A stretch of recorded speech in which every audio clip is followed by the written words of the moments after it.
धन धन सतगुरु तेरा ही आसरा, हाजर नाजर जिंदा राम तेरा ही आसरा। साध संगत जी, जो कल मैंने बोला था कि एक साखी आपको यहाँ अपलोड करनी है, जो मेरे भांजे के साथ हादसा हुआ, कैसे महाराज जी ने अपनी दया में रखकर अपना हाथ रखकर उसकी जान बचाई। जो हादसा हुआ वो साक्षात मौत थी साध संगत जी उसकी उस दिन, और महाराज जी ने कैसे लाज रखी। हम तो मतलब उस एहसान को कभी भूल नहीं पाएंगे। महाराज जी सबकी संभाल करते थे। जहां भी कोई जीव होता वो वहां जरूर पहुंच जाते। जब वो हादसा याद आता है तो बहुत दुख होता है कि महाराज जी ने हमारे जैसे गुनाहगारों की लाज रखते हैं। उसके तो सारे बच्चे एक जैसे ही हैं, उसके लिए तो सारे, वो किसी के कभी ओपन नहीं देखते। तो साथ संगत जी मैं साखी अब शुरू करता हूँ, आप सब सुनो प्रेम से। प्रेम से। धन धन सतगुरु तेरा ही आसरा। साथ संगत जी ये बात 2014 की है शायद। 2014 में जैसे हम सुनार का काम तो करते ही हैं, तो पिताजी भी मेरे सुनार का काम ही करते हैं। तो उनको कोई एक बार किसी मशीन की जरूरत पड़ी जो हमारे सुनार के काम में आती है। बड़ी होती है वो मशीन जिसमें हम सोना वगैरह तार पत्थर उसमें खींचते हैं। तो कोई मुक्तसर का कोई जानकार था पिताजी का, तो वो उसने फोन किया कि भी ऐसे मेरे पास एक मशीन पड़ी, आप सेकंड हैंड है और मुझे बेचनी है। मैं 40,000 के करीब बेचना चाहता हूँ, अगर आपको जरूरत है तो ले लो। तो इधर पिताजी को जरूरत थी, तो फिर मुझे बोले कि वो मशीन बेच रहे हैं, ले लेते अपने। तो मैंने कहा पिताजी ठीक है आप ले लो वो। चलो पिताजी ने बात कर ली, फिर हम मशीन लेने चले गए मुक्तसर, यहाँ से बीकानेर से वो मशीन लेने चले गए। देखी मशीन ठीक थी, साफ पड़ी थी। मैं कहा पिताजी ठीक है मशीन तो चलो। फिर वहां से गाड़ी की जो छोटा सा कैंटर होता है वो, जिसको पंजाब में छोटा हाथी भी बोलते हैं, वो कैंटर सा किया। और कम से कम इतनी भारी मशीन थी सासंग जी, वो कम से कम 5-6 क्विंटल की मशीन थी वो। और वहां 10-12 जने लगे, तब जाके वो मशीन उसके अंदर रखवाई हमने। मजूर लगाए 1-2 जने और 5-6 जने वो आसपास के दुकान वाले हो गए उधर मुक्तसर में। वहां भी डालनी मुश्किल ही थी वो मशीन। तो हमने टेम्पू था वो बिल्कुल उसकी चौकी के पास लगा लिया, ताकि मशीन आराम से उसके अंदर चली गई। मशीन धक्का देकर इतने जने जने लगकर। तो वहां से हम रवाना हो गए, मुक्तसर से रवाना हो गए शाम को। और मतलब यहाँ से इधर लोट होते हुए और इधर हनुमानगढ़ होते सूरतगढ़ होते हुए बीकानेर आ गए रात को 2 बजे। रात को 2 बजे आ गए तो वो जो ड्राइवर था वो कहता भी मैं रात को ही वापस निकलना है मुझे, मैं रुकूंगा नहीं, चाय वगैरह मुझे कुछ नहीं पीनी, आप मेरे पेमेंट कर दो। 5,000 रुपये उसने मांगे थे आने के, तो पेमेंट कर दो तो मैं वापस निकलना है मुझे, नहीं तो फिर मेरा टोल लगेगा वापस जाते का। अभी मैं पर्ची कटा के आया हूँ, कुछ देर नहीं हुई तो वापस जा सकता हूँ। चलो हम उसकी बात की ज्यादा हमें समझ नहीं लगी। चलो मैंने कहा ठीक है आप। अब रात को 2 बजे पहुंचे से 2 बजे कौन से मजूर मिलने थे।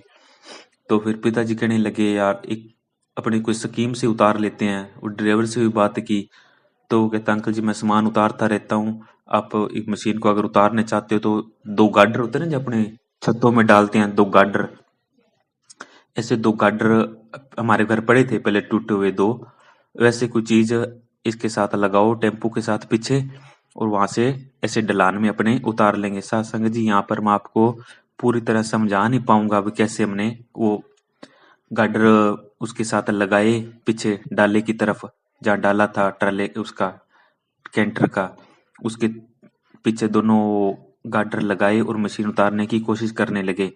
इधर ड्राइवर वो कह रहा था ठीक है आप उतारने की कोशिश करो, मैं थोड़ा सा आगे लेता हूँ उसको। अब साथ संगत जी हम, मैं था, मेरे पिताजी थे और मेरा भांजा वो सोया पड़ा था, सोनू है उसका नाम, हमारे पास ही रहता था, काम सीखता था सोने का। तो और वैसे वो गगनगर, मेरी दीदी और तो गगनगर रहते हैं हमारे पास ही, वो 5-6 सालों से रह रहा था और महाराज जी से नाम भी ले रखा था उसने।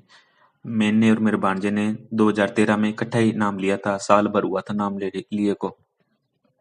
पिताजी ने और सारी घर में फैमिली ने तो काफी मनीष साहब जी से बहुत पहले नाम ले रखा है, पिताजी ने भी। तो फिर उस भांजे को भी खड़ा किया 2 बजे रात को, मशीन आ गई तो अपने उतारनी है। तो हम बेवकूफी समझ लो हमारी, कहाँ तो वहां 10-12 जने लगे, मशीन चढ़ाई इतनी भारी और काम 2-3 जने उतार रहे हैं। वो तो बच्चा ही था, 16-17 साल का ही था वो तो वो भी आ गया, उसको बुला ली, तो हाथ लगवाना थोड़े अपने इसके गार्डर के ऊपर, ऐसे ढलान में उतारेंगे धीरे धीरे। उसके 4 ऐसे पागे से होते हैं, तो अपने मैं फोटो कभी दिखाऊंगा आपको। तो उसको उतारने लगे सासंग जी, अचानक ही ऐसा हुआ जैसे वो मशीन उतारने लगे, वो मशीन एकदम से उस भांजे पे पलट गई, इतनी भारी मशीन। जब वो अचानक किसी पे गिर जाए सासंग जी, तो शरीर के 2 टुकड़े हो जाते हैं। और सासंग जी जैसे ही उसके ऊपर, जैसे वो मशीन गिरी उसके ऊपर, वो इतना चिल्लाया, मामा जी, नाना जी, मुझे मुझे बचा लो। उसकी चीखें सुनकर हमारी तो मतलब जान में जान ना रही, हाथ पैर कांपने लगे। वो चके तो चके कैसे, इतनी मशीन भारी, 2 जने। फिर ड्राइवर भी भाग के आया, किसी से पेच ना पड़ी। सतगुरु ने ऐसी कोई लाज रखी, फिर हमने चलाना शुरू किया। मैंने, हमारे सामने एक राजपूतों का मकान था, वहां हमारे पड़ोसी रहते थे, कोई नाम लेके पुकारा, महेंद्र था उसका नाम। हम लेके जोर से उसको आवाज लगाई, वो अपनी छत पर, कम से कम 15-20 फुट ऊपर छत थी चुबारे की, उस पे सो रहा था वो। उसके अंदर पता नहीं ऐसी क्या ताकत आई, कोई सतगुरु ने ऐसा कोई खेल दिखाया, क्या ताकत आई कि 15-20 फुट ऊपर छत से उसने छलांग लगा दी। और वो अंडरवियर में ऊपर सो रहा था, उसने कोई अब ख्याल नहीं किया, सीधा ही कूद पड़ा छत से। वो सतगुरु ने कोई उसको ऐसी शक्ति बख्शी। फिर 1-2 जने और आगे, ऐसे करके 10-12 जनों की रोला पड़ा गली में। अब 2-2:30 का टाइम था, सारे सोए पड़े थे, सुनसान हो रखी थी। तो सारे भाग कर आए। उसका भी बड़ा बड़ा भी सतगुरु भला करे कि उसको कैसे सतगुरु ने बुलाया नीचे। उसने भी जोर लगाया, फिर 2-3 जने इतने में और आ गए। फिर बाद में तो सभी उसको कहने लगे भी तेरे को होश ही नहीं रही, तो भी अंडरवेयर में नीचे कूद गया, और इतनी ऊंची छत से तू कूद कैसे गया यार, तेरे को कोई चोट नहीं आई? वो भी हैरान हो गया, कह हाँ ये बात तो मेरे को भी समझ नहीं आई, इतनी ऊंची ऊंची छत से मैं कैसे कूद गया। फिर वो बताने लगा कि अंकल जी, और ये मेरा नाम लेके कहने लगा कि इनकी चीख रहे थे। तो फिर मैंने तो कुछ नहीं देखा। फिर हमने सबने लग के 10-12 जने वापिस चले गए। जब वो 4-5 कुंटल की मशीन उससे उठाई, उसके अंदर एक पेट के अंदर एक सरिया होता है, उस लगा होता है मशीन की दोनों तरफ। वो सरिया सासंग जी उसके पेट में घुस गया। सासंग जी जिस तरह से मशीन उसके ऊपर गिरी, उसके 2 टुकड़े होने थे। और महाराज जी ने ऐसी लाज रखी कि सारा भार अपने ऊपर ले लिया, जिसका देना हम कभी भी नहीं दे पाएंगे। इतने दयालु फकीर थे पूज्य वकील साहब जी। फिर सासंग जी फटाफट मशीन को उठाया सबने लगकर, और भांजे को निकाला। फिर बाहर बाहर निकाल कर उसको थोड़ा होश आई और दर्द कम हो गया। वो सरिया पेट में, सरिया था जो पेट में चला गया था। और फिर उसको फटाफट निकाला। सासंग जी, कमाल की बात तो ये थी कि वो पेट में घुसा, पर सरिया आर पार नहीं हुआ, उसने पेट पूरा दबा दिया, जहां तक दब सका सरिये ने पूरा पेट दबा दिया। नहीं तो इतनी 5 कुंटल की मशीन, और ऐसा कोई सरिया खूब जाए तो वो आर पार हो जाता है, लेकिन लेकिन वो आर पार नहीं हुआ। वो आर पार नहीं हुआ, उसने जहां तक जोर लग सका शरीर, पेट पूरा नीचे तक दबा दिया। और ना पेट के अंदर वो खुबा, पेट पर तो खुबा था लेकिन पेट के अंदर बिल्कुल अंदर नहीं घुसा। उसका पूरा दबाव पेट के ऊपर था मशीन का। तो किसी तरह हमने निकाल लिया। फिर उसको अंदर लेके गए, पानी पिया, उसको पानी नहीं पी रहा, घबराहट हो रही है बहुत ज्यादा, चिल्ला रहा था बेचारा। तो वो ड्राइवर कहने लगा भी मेरे पैसे दे दो, मुझे जाना है फटाफट। फिर उसको उसको तो हमने कुछ नहीं कहा, उसको पैसे दे के रवाना कर दिए। मैं कहा, तू तो जा। फिर सारा सारा मोहल्ला इकट्ठा हो गया रात को, 2:30-3 का टाइम हो गया। कहते भी इसको लेट ना करो, आप जल्दी फौरन हॉस्पिटल लेके जाओ, अंदर की चोट बहुत गहरी आई है, अभी ऐसे बच कैसे गए, इतनी भारी मशीन, 10-12 जने लगे हुए। उनको भी बहुत डांटा गली वालों ने कि आप इतने बेवकूफ हो गए कि 2 जने लगकर उतार रहे हो इतनी भारी मशीन, हमें आवाज दे देते किसी को, हम आ जाते, फिर पड़ोसी चलो काम आता है। फिर मैं और मेरे पिताजी लेकर उसको एक प्राइवेट हॉस्पिटल में चले गए, बीकानेर में है कुठारी हॉस्पिटल। ठीक है, वो प्राइवेट है, महंगा है थोड़ा, लेकिन हम उसमें चले गए। रात का टाइम था, सुनना पड़ा था वो बिल्कुल भी। जो गार्ड थे, सिक्योरिटी गार्ड थे, वो जाग रहे थे, रखवाली कर रहे थे बस। डॉक्टर वगैरह तो अपने घर चले गए थे सब। उसको हम लेके गए फटाफट अंदर, फिर उससे बात की कि डॉक्टर को बुलाओ, हमें दिखाना है इसको, ऐसे हादसा हो गया। तो वो माने ना, वो कहता मैं कैसे मानूं, गिरा है या कोई क्या था, आपने मारपीट तो नहीं की इसके साथ। इसके साथ हमने कहा ऐसी कोई बात नहीं है, हमारे साथ एक दो जने और भी आ गए पीछे से गाड़ी लेकर। वो कहते डॉक्टर अब तो नहीं आएगा, अब डॉक्टर तो सुबह आएगा, क्योंकि सुबह तो बहुत लेट हो जाएगी। अगर साथ संग जिस हिसाब से वो केस था, अगर वहां इलाज कराते तो 2-2.5 लाख नीचे हम आ जाते। तो सतगुरु ने वहां भी हमारी बहुत मदद की। हमने कहा चलो अब यहाँ लेट होते तो अपने फटाफट सरकारी हॉस्पिटल चलते हैं। फिर बीकानेर में पीबीएम सबसे सरकारी बड़ा हॉस्पिटल है। फिर हम रात को वहां चले गए। वहां भी अब आपको पता है 3 बजे कौन जागता है, मरीज भी जो चिल्लाते होते हैं वो भी सो जाते हैं उस टाइम। तो महाराज जी फरमाया करते थे कि 3 से 5 बजे का टाइम है, इसमें काल सबको सुला देता है, जो मरीज तड़फ रहे होते हैं उनको भी नींद दिला देता है ये, कि कोई भक्ति ना कर ले जाकर। 3 बजे हम अस्पताल पहुंच गए और जाके फटाफट इमरजेंसी में उसको भर्ती कराया। एक दो कंपाउंडर भी, वो भी बेचारे जाग रहे थे, कहते क्या हो गया, हमने सारी बात उनको बताई भी ऐसे हो गया तो आप करो। फिर उन्होंने डॉक्टर को फोन लगाया, डॉक्टर भी बड़ा अच्छा, आज भी उसका नाम याद है, मोहम्मद सलीम, बड़े अच्छे डॉक्टर थे, सर्जन। उनको फोन लगाया कि डॉक्टर साहब ऐसा कोई केस आया है, आप जल्दी फौरन आओ। फिर उन्हें वहां भी बहुत मदद की, नहीं तो जल्दी से कौन तैयार होता है, आते आते भी कितना टाइम लगा देते हैं डॉक्टर। और वो भी ऐसे फटाफट काम लग गए, पता नहीं उनको, पता नहीं कोई सरकारी हुक्म मिला, वो कोई जैसे भांजे के ट्रीटमेंट में लग गए सारे जितने 2-4 कंपाउंडर थे। फटाफट ऑक्सीजन वगैरह लगाई और डॉक्टर साहब को फोन कर दिए, इतने में आते हैं हम क्या। थोड़ी माता राम थे, दीदी वगैरह, वो तो बहुत ही चला रहे थे, चुप कराए से भी चुप ना हुए। हमने उसको बहुत दिलासा दिया, पर माँ का प्यार तो माँ का ही होता है, वो कहाँ चुप रहने वाले थे। वो कहते आज यहाँ अगर इसको कुछ हो गया तो मैं अपने ससुराल में क्या कहूंगी। बड़ा दिलासा दी तो सतगुरु को सिमरन कर, हम सब भी सिमरन कर रहे थे मन मन में, सतगुरु जी को याद कर रहे थे, एक सतगुरु हमारी लाज रखो, बच्चे को बचा लो। ट्रीटमेंट जैसे चल रहा था, थोड़ी देर बाद ही 1 घंटे के बाद वो कहता मुझे सांस आनी बंद हो रही है, मुश्किल हो रही है और आंखों के आगे अंधेरा आ रहा है बिल्कुल मेरे। तो उन्होंने, डॉक्टर साहब भी आ गए इतने में, और डॉक्टर साहब कहते भी मैं इसको लेके जाता हूँ ऑपरेशन थिएटर में। वो उसको फटाफट ऑपरेशन थिएटर में ले गए। जिन्होंने ट्रीटमेंट किया था उनको बात पता ही लग गई थी, उन्होंने बात बता दी और डॉक्टर साहब ने इलाज शुरू किया। थोड़ी देर बाद डॉक्टर बाहर आए तो कहने लगे कि भी बचना मुश्किल है, का बचना मुश्किल है।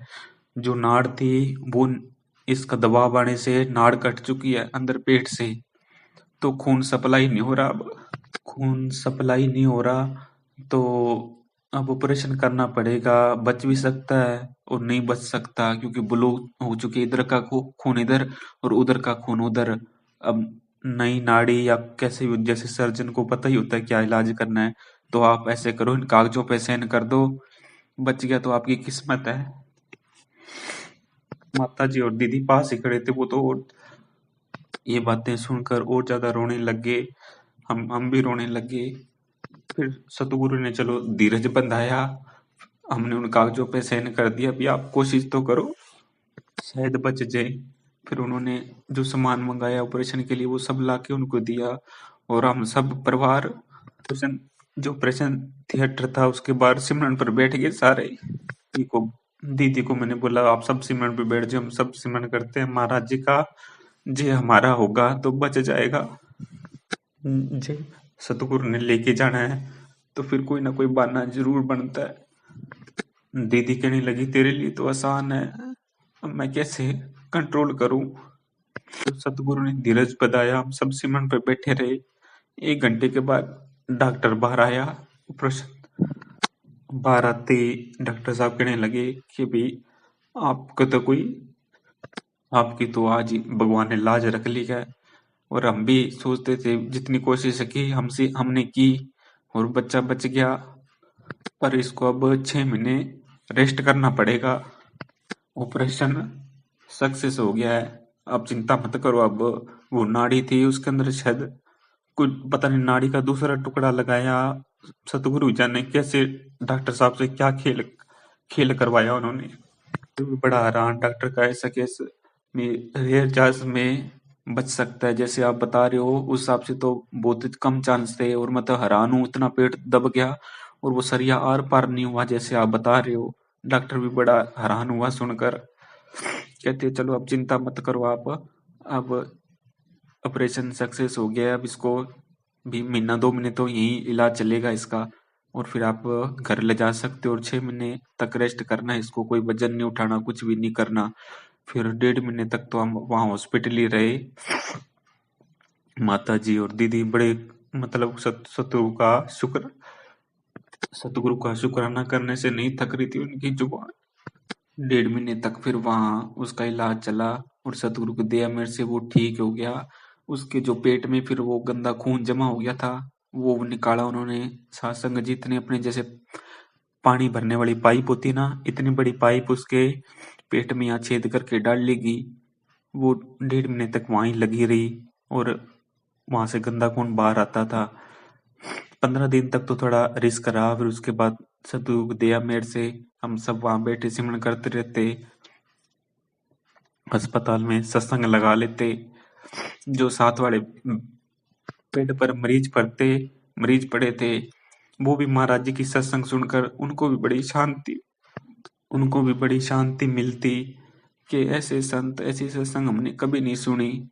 उनको बड़ी शांति मिलती। हम रात 12-1 बजे तक उस भाणजे के पास बैठे रहते बेड पर और महाराज जी की सत्संग सुनते रहते, सतगुरु की बातें करते रहते। चलो कैसे करके महाराज जी ने वो हमारा वक्त लंघाया सारा। और हमारा जी खुशी उसको लेकर घर पर आ गए। पड़ोसी भी सारे अस्पताल में मिलने आते रहते। लेकिन वो हादसा जब याद आता है सत्संग जी, बहुत बहुत रोना आता है। मैं तो ये साखी अच्छे से पता नहीं ये साखी अच्छे से पता नहीं मैं बता भी पाया हूँ कि सत्संग को नहीं बता पाया, क्योंकि उस हादसे को याद करके आज भी मतलब आंसू नहीं रुकते। महाराज ऐसे संभाल करते थे अपने जीवों की। फिर हम छुट्टी दिलाकर उसको घर लेके आ गए। फिर 6 महीने तक उसका घर पे भी पट्टी वगैरह होती उसके, वो ट्रीटमेंट चलता रहा। फिर दीदी बड़ी जब सतगुरु की ऐसी देखती खेल, बड़ी खुश हुई, कहती सतगुरु ने लाज रख ली, नहीं तो मेरे ससुराल वाले, क्योंकि वो तो मानने वाले नहीं है, तो भी फिर वो ताने दे दे के मारते थे कि भी नानी के पास रहता था, मामा जी के पास रहता था, वहां ऐसा हादसा हो गया। सारी उम्र ऐसे कहते रहते और मैं भी बच्चे के लिए सारी उम्र रोती रहती। संग जी कैसे उसको नाम मिला और हमने कैसे नाम लिया, वो साखी आज कल या परसों में अपलोड करूंगा कि कैसे हम, क्योंकि पूज्य मनीष साहब जी के चूल्हा छोड़ने के बाद हमारे पिताजी 5-6 महीने में एक बार ही सत्संग पर जाया करते थे, या उधर चक्कर लगता तब भी जाया करते थे। बाकी आप घर में भजन सिमरन करते रहते, क्योंकि ऐसी जिंदगी में उतार चढ़ाव आए वो सारी आपके साथ शेयर करूंगा। कहाँ ठाठ थे, कहाँ झोंपड़ियों में दिन झोंपड़ियों में दिन काटने पड़े, वो सारे उतार चढ़ाव की बातें आपके साथ करूंगा। और कैसे मैं महाराज जी के पास दर्शनों के बाद कैसे हमारा रास्ता खुला, क्योंकि मैं इस चीज को पहले नहीं मानता था। क्योंकि पिताजी तो जाया करते थे, बचपन के साथ बहुत गया हूं मैं वहाँ डेरी जगमाल वाली, जब महाराज जी हुए करते थे मनीष साहब जी। और फिर बाद में तो दुनियादारी में ऐसे फंसे। पिताजी तो भजन सिमरन नहीं छोड़ा उन्होंने, तो आज तक भी वो करते रहते हैं। 75-76 साल के वो हो गए, पर मैं अपनी हमारी संगति और थी। मैं और बिल्कुल भी ध्यान नहीं देता था, ना ही मुझे ये संतों वाली लेनों पे एतबार था। मैं कैसे इस लेन में लगा, कैसे हमारा रास्ता खुला, और वो सारी बातें आपके साथ शेयर करूँगा। जब महाराज जी के दर्शन हुए तो क्या हुआ, सारी बातें आपको अगली साखी में या 1-2 दिन में मुझे टाइम मिलेगा ना, फिर मैं करूँगा। और साथ संगत जी, आपसे माफ़ी चाहता हूँ कि मैं आज की साखी पता नहीं सही सुना भी पाया हूँ कि नहीं, क्योंकि वो हादसा ही ऐसा था, जब याद करते हैं तो बहुत मतलब रोना आता है कि सतगुरु ने लाज रख ली। और भी बहुत सारे ऐसे परिचय दिए सास, मतलब महाराज जी ने, ऐसे दयालु थे। धन धन सतगुरु, तेरा ही आसरा, हाजिर नाजिर जिंदा राम, तेरा ही आसरा।